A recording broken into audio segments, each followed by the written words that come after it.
You can't force people to do things. When you try to force people, it always blows up in your face long term. So in the short term, you can get people to give you what you want, and you may get it, but in the long term, people will resent you for it. And so it hurts relationships, it hurts business deals, it hurts friendships and relationships. So really what matters is how you treat people in a human relationship. So there's no difference between your friends or your work. You have to treat people a certain way. And when you treat them a certain way, in the end, you get what you want, whatever that want is. I'm going to share a secret with you. Whenever I hear the word no, I don't hear no, I hear not yet.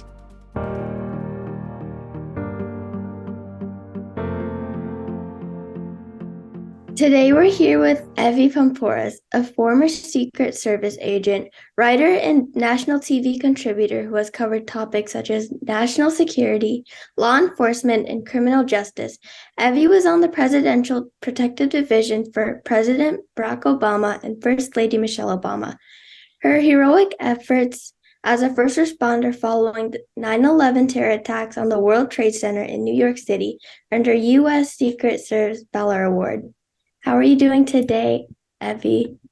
I'm good. How are you, Shyla? Good. Well, thank you for having me on. I'm excited to do this with you. Can you kick things off with a little bit about your background? Sure. So I started in a law enforcement type of environment. I started off as NYPD, New York City Police officer. I was a cadet.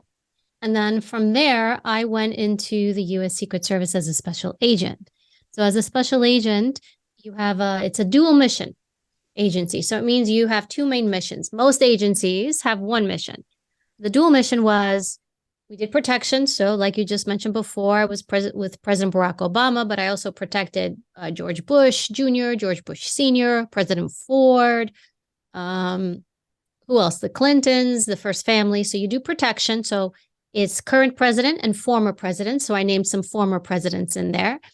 And then you also do criminal investigations. So I would work a lot of investigations. I would interview people, try to get information from them. So the U.S. Secret Service does everything from scams, online scams, to fraud, to counterfeit money, to bank fraud, to financial institution fraud. So I worked with a lot of big businesses and companies and banks and financial institutions and online platforms to help them with their cases as well. And then I also did interrogations. So I did polygraphs. Polygraphs is where you come in and you do the lie detector. So we would have a lot of people who would lie. And so I would come in and be the person who would try to figure out what was the truth and what was the lie. So after doing that for about 13 years, I began working in TV and news. So I started doing the news. So you know those people, when you see them on TV, let's say something happens, like a crime happens, I would come on TV and say, hi, this is my expertise. Let me talk to you about this crime and what happened. We had a shooting, we had an attack. What does that mean? And then from there, I started doing some TV shows on TV and then wrote a book, did some podcasts, and the rest is history. So now I work in TV and media, but my expertise is crime, criminology, criminal justice. Oh, and I'm a professor. I teach as an adjunct professor. I teach criminal justice criminology, which is why do people do the bad things that they do? What's the craziest thing you've ever seen while you were a former Secret Service agent? Oh, wow. I saw a lot of crazy things, I guess. It depends. Like, I think what was really interesting was when I first started being around the presidents, I would see how people would kind of, I don't want to say they would like lose themselves quite a bit. And so they would, I remember once I was with President Bill Clinton and somebody hugged him and they wouldn't let him go. Like they couldn't let him go. They didn't understand that they had to let him go. So I remember we were there. We're like, okay, let him go. Let him go. So that was the first time I saw that. And it would happen actually a lot. So with every president. So after a while, like people couldn't process. They were so overwhelmed with shock where we had a move where we would come from behind and like peel a finger back. And it would hurt slightly, but as soon as you did that, they were like, oh, oh, oh, and they would release. So I was always amazed at how sometimes people would completely become so shocked that they kind of lost their ability to think. So I thought that was pretty wild. That's interesting. Yes, people, when they're in these very like high shock situations or high stress, you'll see people, some people can't, they lose their ability to think or to process. And so they become almost quite primitive in their behavior. And that's like when you're in shock from seeing something good like a president to even experiencing something really stressful. Some people can think through in a really high kind of stress environment when your body's going into this F3, which is fight, flight, freeze response. And then some people, they really struggle. They can't. So I would see both sides. Most people kind of, unless they've had really good training or dealt with a lot of stressful situations in their life, most people struggle. You have a really diversified background. I'm curious if some of your experience from doing the Secret Service role and more of the direct criminal expertise helps you with the creative, being a TV personality and some of the other content you produce. So everything helps me. I think what really helped me, and I didn't realize this would help me, this was completely by accident, was my ability to negotiate and communicate with people. So because I had the expertise of interviewing people and interrogating very difficult people, I didn't realize what I was learning to do was how to talk to people. And that I took organically into the line of work I do now. So TV and media, and you're dealing with people, and sometimes I have to interview people or negotiate a deal or a transaction. And I realized that I was bringing all my negotiation and communication skills into what I do now. Everybody hears like the word interrogation and they think that it's like this really bad thing. And it's not, because the real interrogators, the people that really know how to negotiate, they know that we know that you don't get in people's faces. A real interrogation feels actually like a conversation. You're giving me information or what I want, and you don't even realize you're doing it. We're having a nice conversation and you're voluntarily complying. So that's what I learned. And I learned that you can't force people to do things. When you try to force people, it always blows up in your face long term. So in the short term, you can get people to give you what you want, and you may get it. But in the long term, people will resent you for it. And so it hurts relationships, it hurts business deals, it hurts friendships and relationships. So really what matters is how you treat people in a human relationship. So there's no difference between your friends or your work. You have to treat people a certain way. And when you treat them a certain way, in the end, you get what you want, whatever that want is. Sounds like signs of a really good interrogator. Yeah, yeah. What are your top 3 principles to success? Don't blame other people. Don't complain. And don't, you're not entitled to anything. You master these 3 things, you'll be fine in life. Don't complain, don't blame, and you're not entitled to anything. If you can do these 3 things, you will be happy. You will be happier for it, and you will work harder for it, and you will be successful. Don't blame. Yes. Also, to think of it this way, if somebody does something to me, right, whether it's their fault or not, if I blame them and it's like, it's your fault, and if I wait for them to change, that means I can't fix the problem. That means I have to wait for somebody else to change for my problem to be fixed. But if I say, you know what, I'm not going to blame this person, I'm going to look at it and I'm going to be responsible for myself. Now I have power to change my situation. So what happens is when people blame, this is happening to me because this person is doing it, nothing gets done and you have no power. You are at the mercy of somebody else changing so that your problem can be fixed. That's why. That's what happened. That's why I don't like to blame people. And in the US Secret Service, I'll tell you this, that's the first place I learned it. They didn't want to hear the excuse. They didn't want to know, like, they didn't want to hear you blame somebody else. They wanted you to fix it, to take ownership, and so we can move on. And that's why it was a very efficient agency. That's why it got things done. That's why it has a great reputation, because everybody in there, nobody blamed. Nobody blamed anybody else for what went wrong. It was always like, I'm responsible. I'm here. I'm going to fix it. And then you would think, how do I fix this? Instead of how do I point the finger and blame somebody else? Because when you do that too, you get stuck. this person, this person, this person, and you can never move forward. Can you give me an example? Let's say you have a teacher at school and it's not a very good teacher. They suck. And so you get a poor grade and you say, well, it's not my fault. My teacher is terrible. If I had a better teacher, then this wouldn't happen. So if you blame the teacher for your grade, what that means is unless they change your teacher, you can't get a better grade. But if you say, okay, this is the teacher I have, nothing I can do about it, but I can study harder because this teacher is terrible. I can do something different so I can get that better grade. That's what I mean. But if you just blame the teacher, and that means your problem can't be fixed, you'll never get a better grade unless they change the teacher. Does that make sense, Shyla? Yeah. You want me to give a different example for keys to success? Okay. How about this? Treat people with respect. Work hard. And wake up early every morning. Those are good. Yeah, I think so. A little simpler. If you treat people with respect, they'll want to be around you. They'll want to be your friend. They'll want to have relationships with you. They'll want to follow you. They'll see you as a leader.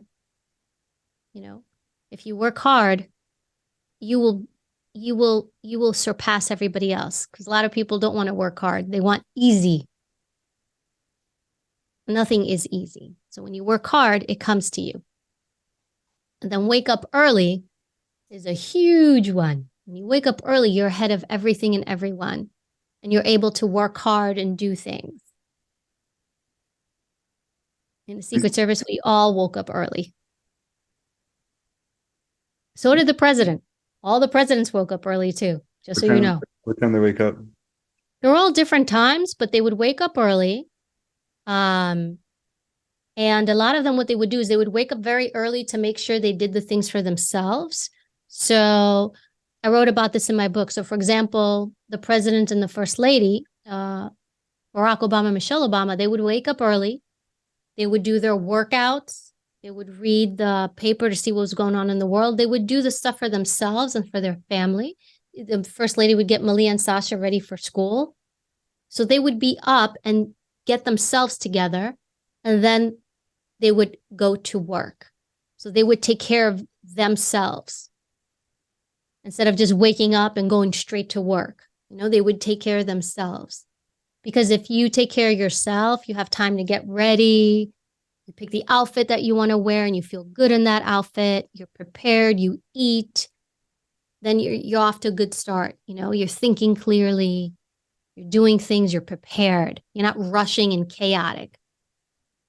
I like the principle of don't complain. I was curious what your example would have been around that, or what do you learn from your experience? For me or for Shyla? For you. Don't complain. Yeah. So the don't complain, unless you're looking to get a solution, that's the only time it's okay, because you're processing to get there. The reason I said is don't complain. When you complain, all you're doing is reliving and retelling your problem. So you can't move forward. So you'll see people who complain stay in the problem. And when you stay in the problem, you can't create, you can't innovate, you can't find the solution. You're in a very negative mindset. You're stuck in the problem. And sometimes people like to be stuck in the problem, and they never move forward. So when you complain, you're just retelling yourself a bad story all the time. And it's not good for your mind either.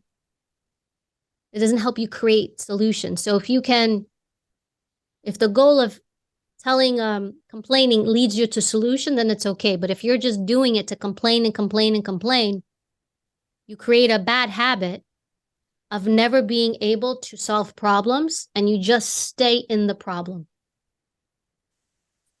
I like that. Does that land with you, Shyla?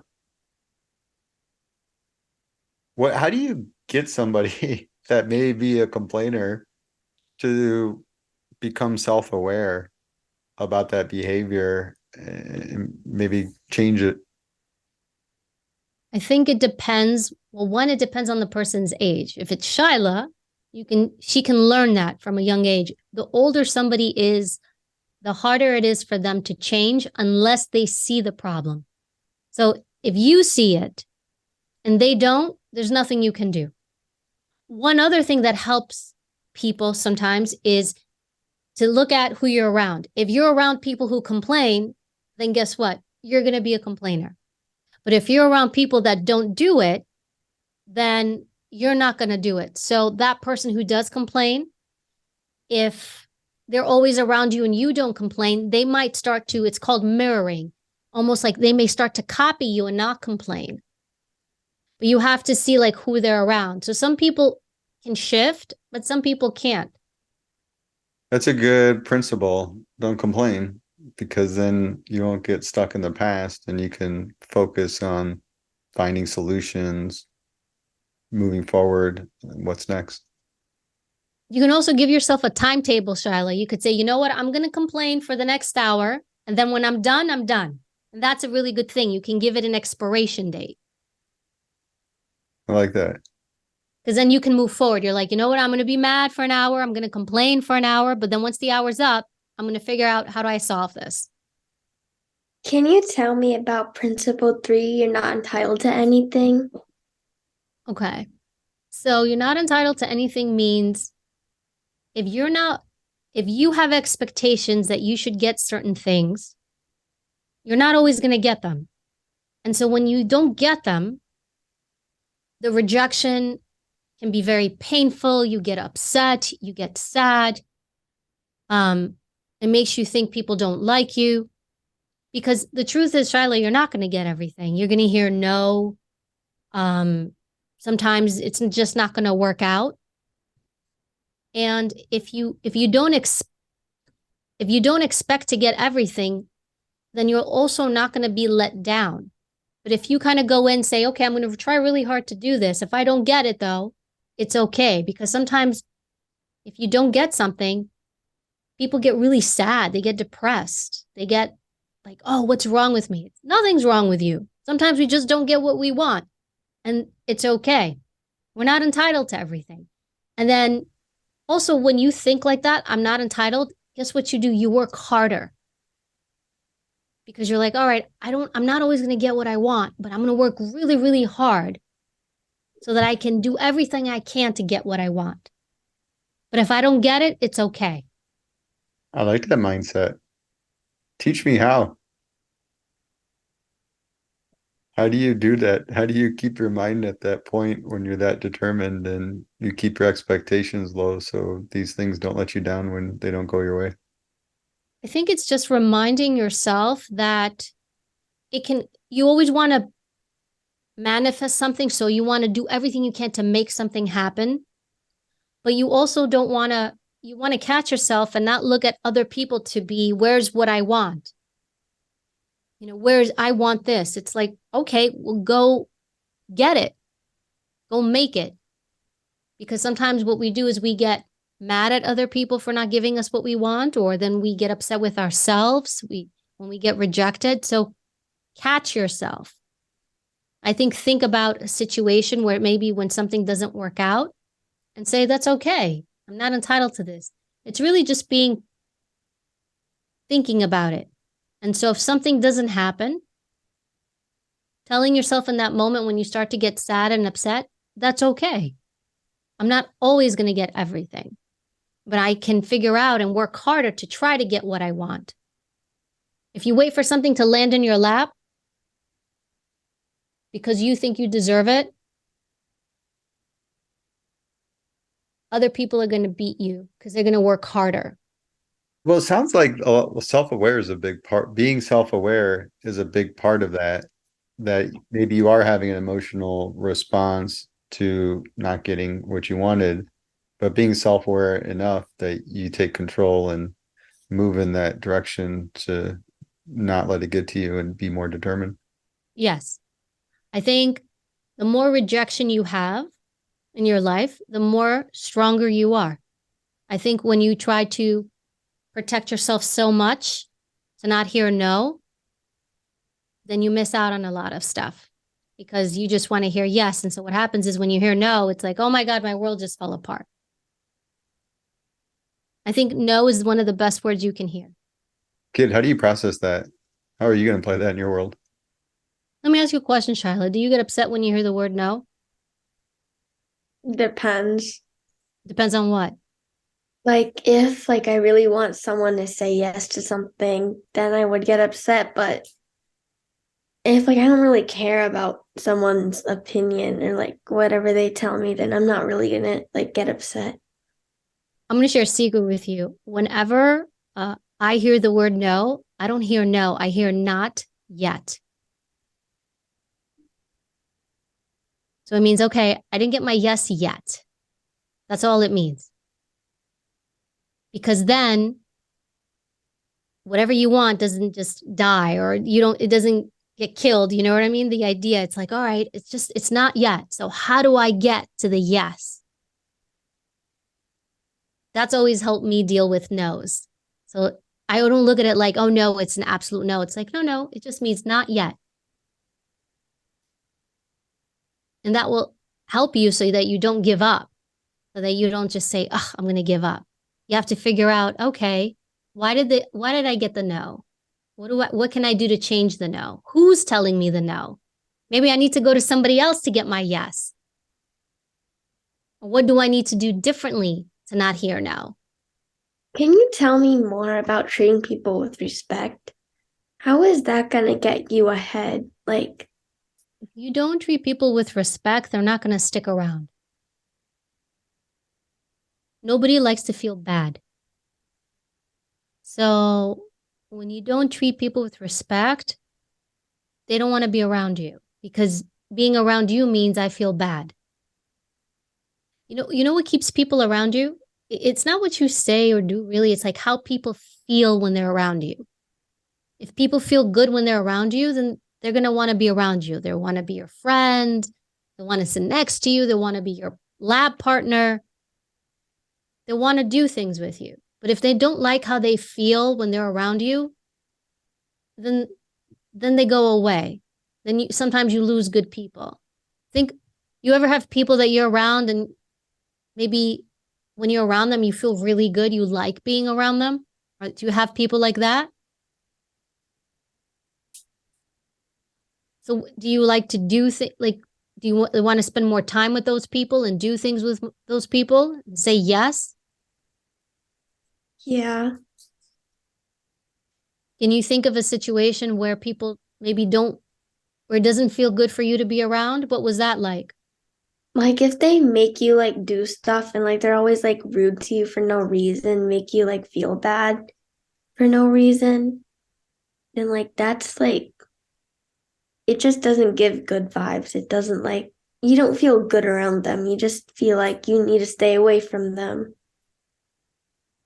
So what do you do when you have people like that? If somebody's rude to you, Ignore them. I think that's the best thing. I agree with you. Sometimes people think, I need to stand up for myself. I need to say something to this person. And you said something, you walk away from them. That's the number one thing. The best thing to do is walk away from people like that. So that's why respect matters. Because when you don't respect people, then they walk away from you. The same way you walk away from people that make you feel bad. What advice would you give to the next generation of leaders? And I don't know if this will make sense to you, but I'm going to try. I would say do something in your life that's in service of other people other than yourself. So what I mean by that is do something where you help other people. I think right now the generation that I hear, and even as a college professor, I hear, how much money does that person make? Everything's about money and business and things. And you can't, there's no meaning there. I promise you, like that stuff's not important. I've been in like life or death situations, and when things are really happening, you don't think about money and things and stuff.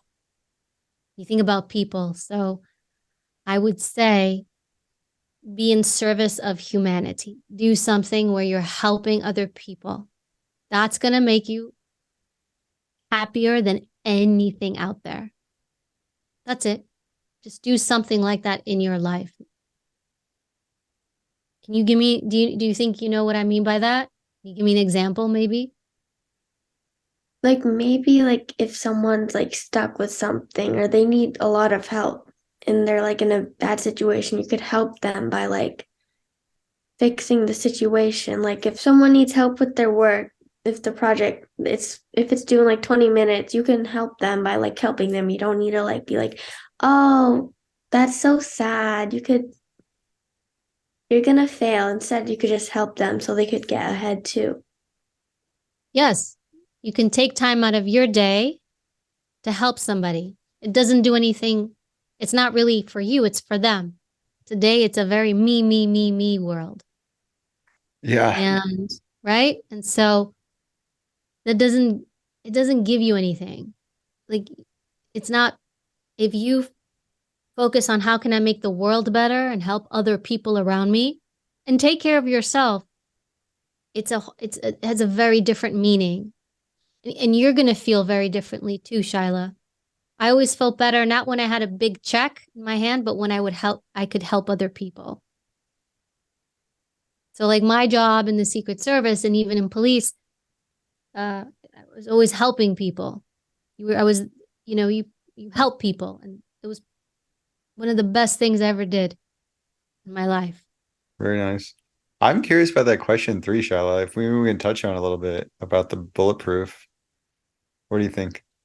As an author and a former Secret Service agent, what do you mean by becoming bulletproof? As a Secret Service agent, I wore a bulletproof vest. Do you know what that is? Like Okay. if someone tries to shoot you, it won't like hurt you or anything. You have like the vest that could protect you. Yes. So what do you think a vest is made out of? So if a vest can protect me, right? It's supposed to stop bullets. What do you think it's made out of? Metal? That's interesting. That's a good answer because everybody thinks that. Everybody thinks a bulletproof vest is made out of like some kind of metal or steel, right? Something really, really hard, and it stops it. That one hard thing, right? It's not. Do you know what it's made out of? Fabric. It's called Kevlar. It's like a material. And so what Kevlar is, it's these really thin layers of fabric, interwoven fabric. And what they do is they put layer on top of layer on top of layer on top of layer on top of layer. And when they put all those layers together, it makes like this thick vest. And that's what stops the bullet. That's what protects you. So in my book, what I'm trying to tell people is it's not that one thing you do in life that makes you successful. It's all the little things you do when you do this and then that and then this and then that. And you pile these things up one on top of the other. You don't complain. You don't blame people. You're not entitled to anything. You wake up early. You help people. You show up. You're a good person. You give respect. When you do all these little things, you become bulletproof. It means nothing can hurt you. So that's why I named it that. What's the name of the book? Becoming Bulletproof. I like that analogy. So like the book is about giving people their own bulletproof vest. Yeah, that's a good way to think about it because it references some of the things we talked about, these different skills and experiences you have that allow you to build it. All the people that you're interviewing, Shyla, they're all teaching you something, right? It's all helping you. So it's another layer in your vest. It's another layer of Kevlar. Thank you for being on our podcast today, Evie. Is there any social media that people could follow you on? Yes, I'm everywhere. TikTok, Instagram, Facebook, all of it. So it's just at Evy Poumpouras. Thank you so much for having me. You're welcome.